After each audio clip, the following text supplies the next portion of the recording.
Well, welcome everyone to another episode of Email on Tap. I'm your host, Anthony Chuli, and we are here at eTail West in beautiful Palm Springs, California.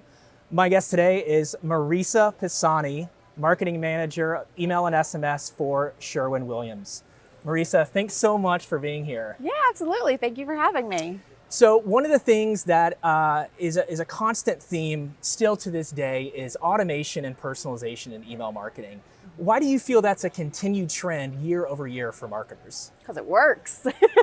It's just such a great way to use a channel that you have and target and talk to your customers very specifically. I think now they expect that you are able to do that. And so by using automation and personalization, you free up maybe your small team to be able to do some other things, analyze and strategize and test different things. And you've let the systems really do the work for you. So it's a really great way to have that one-on-one communication and not have to spend so much time making that happen.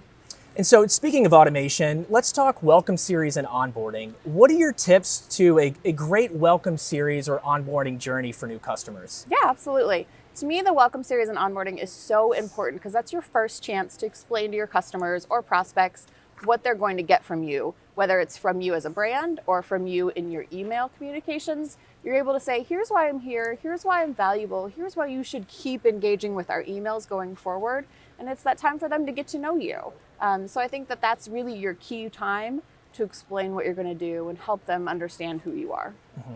Let's talk inspiration for a moment. So being a marketing manager on email, where do you go for inspiration on subject lines, templates, content for your email program?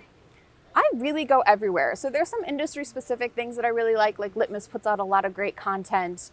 But I think it's also something where I look at what everybody's doing. I have several different email addresses that I monitor and gather different types of emails. So not just within my industry, but what are other brands doing that's really awesome? What cool, innovative things are they doing? Mm-hmm. I kind of try to look to those and see, how does that fit with our brand? How does that fit with what we're trying to do and make it work for us? Okay.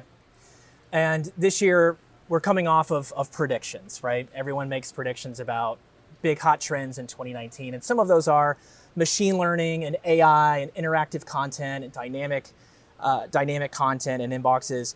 What are you most excited about as far as trends? What are you paying most attention to? How to use them all together. I'm really wanting to figure out what's the right place to use those different things and how do they all play against each other. So, we use AI, we use machine learning, we use dynamic content, we use interactive email. And it's finding out where does that make sense. So not just to have an interactive email just to have one, but to have an interactive email because it makes the experience better for our customer.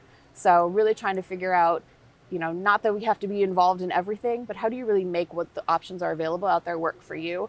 Email's such a great, innovative, cool thing that you're able to kind of play with a little bit of everything. That's a great answer. Deliverability. One of the most misunderstood and complex disciplines in marketing. It seems like every marketer has run up against the deliverability problem at some point. Yeah. Where does deliverability fall in the priority for you within your marketing strategy? It's very important. So what we realized is if your emails aren't being delivered to the inbox, what does it matter what's in them if nobody's able to see them? So deliverability was always kind of this weird magic underground thing that nobody understood.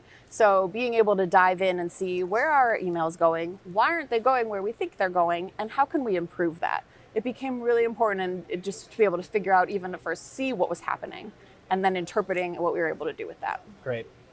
Yeah, I would agree. It's deliverability. A lot of times people joke that it's this black box, it's this mystery ball, it's this part art, part science. So I think that's very well said in your response. Let's talk about Women of Email. You're a proud member of Women of Email, and it has grown now in just a few short years to over 3,000 members, 40 countries, and over 6 continents. Yeah. What has that organization meant for you or done for you personally? It's such an amazing organization. To me, it's a place where I go, it's a safe space. I can ask questions about something. I can post about job openings that I have open. I can really interact with a community of women who understand what I'm talking about. Email is something where it's not always something that you work in every day, certain terms that we use, certain acronyms, certain concerns that we have.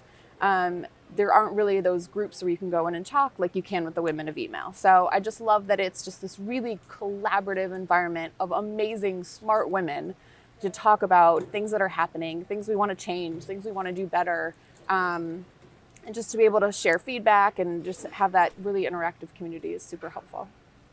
Marisa, thank you so much. This has been an awesome time. It's a pleasure to meet you. And thanks everyone for tuning in. We'll see you next time on another episode of Email on Tap.